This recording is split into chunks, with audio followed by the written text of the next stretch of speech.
Hello everyone and welcome to Kikkawa College and to our little tutorial where we focus on a variety of musculoskeletal and neurological treatments in short segments.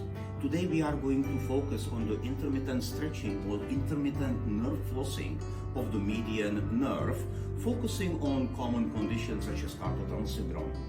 So for this, we want to place the client in a position where the entire pathway of the median nerve is stretched, and we start by taking the client's head and turning her away.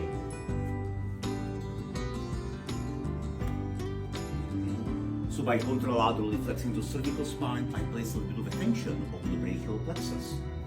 Then I'm going to take the pathway of the median nerve from the shoulder down towards her wrist and hyperabduct or horizontally abduct the arm.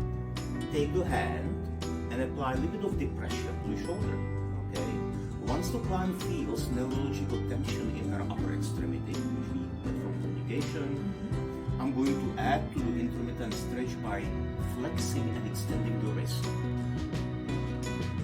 So when we apply the stretch to the Epineurium or Perineurium of the median nerve intermittently, this is going to pleasant the painful neurological stretch if we sustain the motion.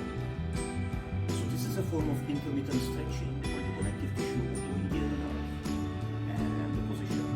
This continues for about 25 to 30 seconds and should be done towards the